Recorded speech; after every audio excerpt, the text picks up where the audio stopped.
दोस्त स्वागत है एक बार फिर से आपके हमारे यूट्यूब चैनल में। और यूके ट्रिपल एस सी और यूके पीएससी में पटवारी और उत्तराखंड पुलिस कांस्टेबल का फॉर्म आ चुका है। तो इसमें एक मोस्ट इम्पॉर्टेंट सवाल यहाँ से बन सकता है कि नोबल पुरस्कार सन 2022, तो यहाँ से क्वेश्चन बनने के चांस बहुत ज़्यादा है। तो आप इन नोबल पुरस्कार को भी देख लीजिए, ठीक है।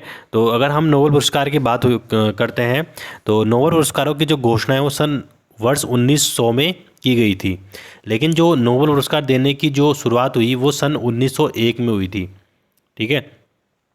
और ये किसके उपलक्ष्य में मनाया जाता है? जो अल्फ्रेड जो नोबल हैं उनकी स्मृति में क्या है, नोबल पुरस्कार दिए जाते हैं। और इसमें जो राशि दी जाती है वो दी जाती है 10 मिलियन स्वीडिश क्रोनर या 7.31 करोड़ रुपए इसमें जो है टोटल दिए जाते हैं जिस व्यक्ति को ये पुरस्कार मिलता है। यहाँ से बहुत बार क्वेश्चन बनता है कि जो नोबल पुरस्कार है वो कितने क्षेत्रों में दिया जाता है। तो नोबल पुरस्कार 6 क्षेत्रों में दिया जाता है। एक तो शांति, साहित्य, भौतिक, रसायन, चिकित्सा विज्ञान और अर्थशास्त्र। तो ये 6 आपको याद रखना है कि 6 किन किन क्षेत्रों में ये पुरस्कार दिया जाता है। अब सबसे पहले हम देख लेते हैं कि जो मेडिसिन है या चिकित्सा है उस चिकित्सा में जो है किसको पुरस्कार दिया गया, ठीक है। तो यहाँ पे जो चिकित्सा में जो पुरस्कार दिया गया है, ठीक है, तो वो दिया गया इन्हें स्वांते पैबो को, ठीक है, स्वैंते पैबो को दिया गया और ये स्वीडन के रहने वाले हैं। तो किसको दिया गया? स्वैंते पैबो। तो चिकित्सा चिकित्सा मतलब मेडिसिन, और चिकित्सा से आप ऐसे कर सकते हैं कि इसको याद करने का तरीका क्या है, पैबो को आप ऐसे याद रख सकते हैं पब। तो जब आप किसी पब में जाते हैं तो वहाँ पे आप क्या करते हैं, जो भी करते हैं तो उसके लिए आपको क्या वो पड़ सकती है, चिकित्सा की ज़रूरत पड़ सकती है, यानी मेडिसिन की ज़रूरत पड़ सकती है अगले दिन, ठीक है। जब पब में जो लोग ज़्यादा मतलब वो करते हैं, पीते पुते हैं, तो उनको क्या है, पब की ज़रूरत पड़ सकती है। तो ये है पैबो यानी कि पब। तो चिकित्सा के लिए किसको दिया गया? स्वैंते पैबो को दिया गया। और इन्होंने किया क्या था? इन्होंने किया था जो विलुप्त होमिनिन है और जो मानव विकास के जीनोम से जुड़ी खोजों हैं उनके लिए पुरस्कार दिया गया। तो स्वैंते पैबो को चिकित्सा के लिए दिया गया था। अगला हम देख रखते हैं नोबल के लिए, नोबल प्राइज़ इन केमिस्ट्री। तो रसायन में जो नोबल पुरस्कार है वो 3 लोगों को दिया गया है, और ये 3 लोग ये हैं केमिस्ट्री के लिए। और तो क्लिक केमिस्ट्री और बायो अर्थोगोनल केमिस्ट्री के विकास के लिए इन्हें जो है केमिस्ट्री का नोबल पुरस्कार दिया गया। पहले थे कैरोलिन आर बर्टोजी। तो कैरोलिन आर बर्टोजी ये महिला हैं और यूएसए की रहने वाली हैं। दूसरा है मोर्टन मेडल, ये डेनमार्क के हैं। और तीसरा है के बैरी शार्पलेस। तो 3 लोग हैं, Carolyn R Bertozzi, Morten Meldal और के बैर शॉर्पलेस। तो इन तीनों को क्या है, केमिस्ट्री का नोबल पुरस्कार दिया गया था। अब देख लेते हैं भौतिक विज्ञान। तो जो भौतिक के लिए जो नोबल पुरस्कार है वो भी इस बार 3 लोगों के लिए दिया गया है। और सबसे पहला जो है एलन एस्पेक्ट्स हैं। तो एलन एस्पेक्ट्स को आप याद रख सकते हैं, एस्पेक्ट तो आपको पता ही होगा। तो एलन एस्पेक्ट ये फ्रांस के हैं। दूसरा है जॉन एफ क्लोजर। तो क्लोजर से याद रखिए आप, क्लोजर से यहाँ पे एस्पेक्ट से याद रखिए आप कि किसको दिया गया। नंबर 1 एस्पेक्ट्स को दिया गया, दूसरा दिया गया क्लोजर को, और तीसरे एक वैज्ञानिक और है वो है एंटोन जिलिंगर। तो तीसरे हैं जिलिंगर, ठीक है। तो 3 लोग कौन कौन थे? एक तो एस्पेक्ट हैं, ठीक है। दूसरा है जिलिंगर, ठीक है। और तीसरा है क्लोजर। तो ये 3 लोग हैं जिन्हें किसके लिए पुरस्कार दिया गया है, भौतिक का नोबल पुरस्कार दिया गया है। और यहाँ पे जो 2 भारतीय हैं उन्हें भी जो है नोबल पुरस्कार मिल चुका है। वो सीवी रमन को 1930 में मिला था और एस चंद्रशेखर को 1983 में मिला था। तो इसको भी आप याद रख सकते हैं। सीधा सा क्वेश्चन पूछा जा सकता है कि सीवी रमन को नोबल का पुरस्कार किसके लिए मिला था? भौतिक के लिए मिला था, और कब मिला था? 1930 में मिला था, ठीक है। और दूसरे हैं एस चंद्रशेखर। अगला आ जाता है हमारे पास लिटरेचर, यानी कि साहित्य का नोबल पुरस्कार किसे मिला गया। तो साहित्य का जो नोबल पुरस्कार है वो मिला है एनी को। तो एनी से आप याद रख सकते हैं नोबल पुरस्कार किसको मिला है, एनी एनॉक्स को मिला। वैसे एनी एनरॉक्स है इनका नाम, तो एनी एरनॉक्स। तो एनी को मिला है, एनी से याद रखिए आप, एनी, केवल एनी याद रखिए आप। और अगर आप ज़्यादा रख सकते हो एनी एरनॉक्स को। तो एनी एरनॉक्स को जो है साहित्य का नोबल पुरस्कार मिला है यहाँ पे।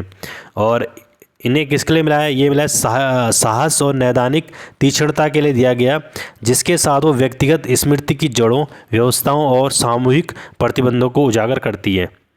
तो एनी एरनॉक्स को साहित्य का नोबेल पुरस्कार मिला है सन 2022 का। और एक ये क्वेश्चन भी आ सकता है कि 2021 का किसको मिला? तो अब्दुल रज्जाक गुरनाह को मिला है साहित्य का नोबेल पुरस्कार 2021 का।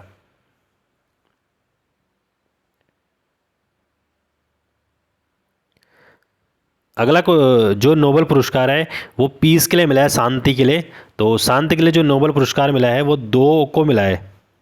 ठीक है, तो शांति के लिए जो नोबेल पुरस्कार है वो 2 को यहाँ पे मिला है। एक तो है बेलारूस के जो मानवाधिकार कार्यकर्ता हैं एलेस ब्लाउस बियालियात्स्की, तो एलेक्स को मिला है।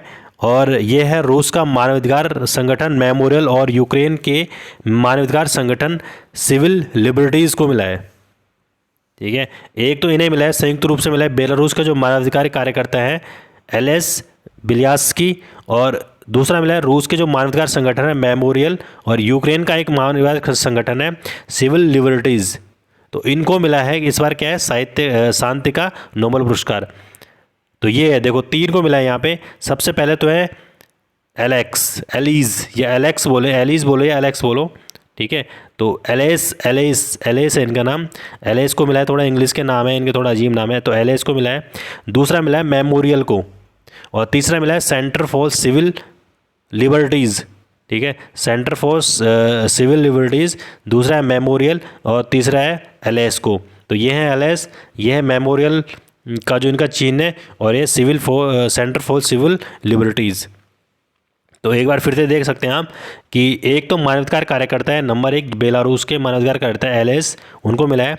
दूसरा यहाँ पे मिला है जो रूस का संगठन है मेमोरियल संगठन है, और तीसरा जो मिला है यूक्रेन का जो मानवाधिकार संगठन है सिविल लिबर्टीज़। तो इनको तीनों को मिला है इस बार शांति का नोबेल पुरस्कार।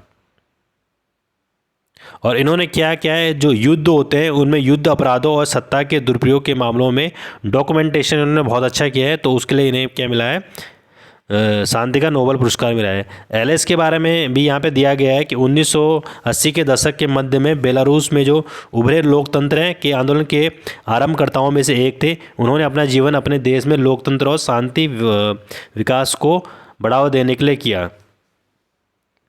और जो मेमोरियल है यहाँ पे रूस का, तो मेमोरियल ने क्या किया, जो रूसी और रूस समर्थक बलों द्वारा आबादी पर किए गए जो दुर्व्यवहार होते थे वहाँ पे, और जो युद्ध अपराध के बारे में जानकारी एकत्रित की और उन्हें सत्यापित किया। तो रूस में बहुत बड़ी मात्रा में आप आजकल देख रहे हो कि वहाँ पे कुछ एक आबादी होती है जिनके साथ दुर्व्यवहार किया जाता है, तो उनके बारे में उन्होंने जितनी जानकारी थी वो एकत्रित की और उनके बाद सत्यापित की। और तीसरा है सिविल लिबर्टीज़, तो ये यूक्रेन का है। और तो इन्होंने क्या किया, नागरिक समाज को मजबूत करने और अधिकारियों पर यूक्रेन को एक पूर्ण लोकतंत्र बनाने के लिए, दबाव बनाने के लिए एक स्टैंड लिया था इन्होंने। अगला देख सकते हैं हम अर्थशास्त्र के लिए। तो अर्थशास्त्र के जो आप देखेंगे वो है अर्थशास्त्र के लिए ये 3 लोग हैं जिन्हें अर्थशास्त्र के लिए नोबेल पुरस्कार मिला है। तो ये तीनों लोग हैं जिन्हें अर्थशास्त्र के लिए क्या है, नोबेल पुरस्कार मिला है। इनके नाम देख लेते हैं हम, पहले हिंदी में देखेंगे फिर इंग्लिश में देखेंगे। ठीक है, तो ये है नोबेल पुरस्कार अर्थशास्त्र का। तो अगर हम देखें तो ये मिला है, सबसे पहले मिला है बेन एस बर्नान को, दूसरा मिला है डगलस डब्ल्यू को, और तीसरे हैं डगलस डब्ल्यू डायमंड दूसरे हैं, और तीसरा है फिलिप एच को। तो पहले तो हैं बेन, ठीक है, ये हैं बेन एस, पहले ये हैं।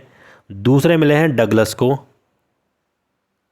डगलस डायमंड को, और तीसरा मिला है फिलिप को। तो ये 3 लोग हैं जिन्हें क्या है, अर्थशास्त्र का नोबेल पुरस्कार मिला है। तो यहाँ पे तीनों लोगों को आप देख सकते हैं कौन है ये 3 लोग, ये हैं।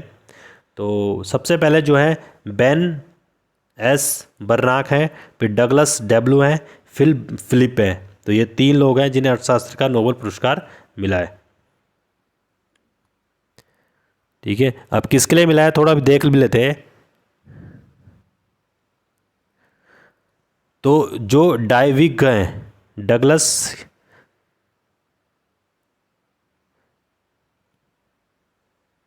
तो ये तीनों के तीनों हैं जिन्हें नोबेल का पुरस्कार मिला है। और इन्होंने किसके लिए मिला है कि इन्होंने क्या है, जो बैंक है, बैंक विनियमन है, बैंकिंग संकट और वित्तीय संकट है, इसको कैसे प्रतिबंधित किया जा सकता है। कोरोना काल के बाद जो है बैंकों में वित्तीय संकट बहुत ज़्यादा आया, ठीक है, बैंक रेगुलेट ढंग से नहीं हो पाए, तो बैंकों में बहुत सारा संकट आ गया, क्योंकि लोग लोन की किस्त नहीं चुका पाए या फिर लोगों का पैसा नहीं था तो पैसा खर्च नहीं कर पाए। तो उनके बारे में इन्होंने बहुत अच्छी तरह समझाया है, और इनके जो है इन चीज़ों को कैसे रोका जाए तो इन तीनों ने बताया है। तो इसके लिए इन तीनों को क्या मिला है, नोबेल पुरस्कार मिला है। तो आपने देख लिए होंगे 6 के 6 चीज़ें जिनमें ये नोबेल पुरस्कार मिला है। तो आप सभी का धन्यवाद, और चैनल को सब्सक्राइब ज़रूर कीजिए। धन्यवाद।